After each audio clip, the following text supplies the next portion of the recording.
शुरुआत एक चौंकाने वाली खोज से साल 2002 में भारत सरकार के कुछ वैज्ञानिक सैटेलाइट के जरिए समुद्र के नीचे की सतह को स्टडी कर रहे थे।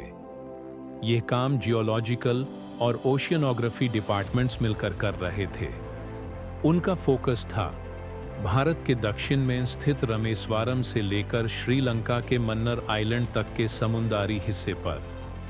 जब उन्होंने सैटेलाइट इमेजेस का एनालिसिस किया तो उन्हें एक बहुत ही अजीब और असामान्य पैटर्न दिखाई दिया। यह पैटर्न था एक स्ट्रेट लाइन में लगे हुए कुछ स्ट्रक्चर्स जो समुद्र के नीचे थे।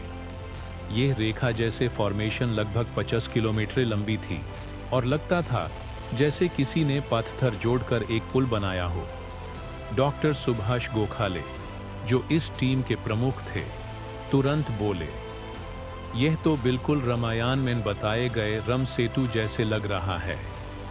पुरानी कहानियों से जुदी नई खोज रामायण में बताया गया है कि भगवान राम ने लंका जाने के लिए समुद्र पर एक पुल बनवाया था। उनके साथ वानर सेना थी, जिसमें नाला और नील नाम के 2 वानर विशेष रूप से माहिर थे।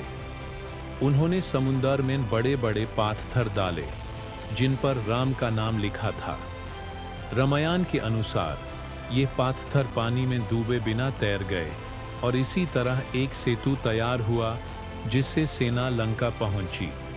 कई लोग इससे केवल एक कहानी या धार्मिक कथा मानते आए थे, लेकिन अब सैटेलाइट इमेज से जो दिख रहा था उसने सबको सोचने पर मजबूर कर दिया। क्या सच में राम सेतु था? नासा की तस्वीर और दुनिया में हलचल 2003 में नासा ने भी अपने सैटेलाइट से ली गई कुछ तस्वीरें पब्लिक की। उनमें भी वही 50 किलोमीटर लंबी स्ट्रक्चर क्लियरली दिखाई दी जो समुद्र के नीचे थी। नासा ने इसे मन मेड और नेचुरल फॉर्मेशन कहकर डिस्क्राइब किया। यह न्यूज़ तुरंत दुनिया भर में फैल गई। इंडिया में मीडिया, धार्मिक गुरु, साइंटिस्ट्स सभी ने इस पर चर्चा शुरू कर दी। क्या रामायण के युग में ऐसी इंजीनियरिंग पॉसिबल थी? क्या रामायण एक ऐतिहासिक सच है? पुराने ग्रंथों में मिलते हैं संकेत वाल्मीकि रामायण और तुलसीदास की रामचरितमानस, दोनों में ही इस पुल का वर्णन मिलता है। इस पुल को सेतु बंध कहा गया है। ये सिर्फ 5 दिनों में बन गया था। लंका पहुंचने का एकमात्र रास्ता था। इसके अलावा कई पर्शियन और अरब यात्रियों ने भी इस पुल का उल्लेख किया है। वे इससे एडम्स ब्रिज कहते थे। उनके अनुसार एडम, पहले मानव, ने यहीं से लंका या श्रीलंका से भारत तक सफर किया था।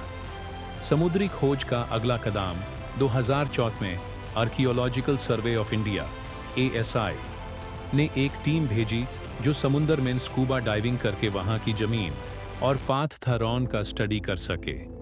उन्होंने पाया कि कुछ बड़े पत्थर ऐसे थे जो समुद्र की सतह से अलग दिख रहे थे।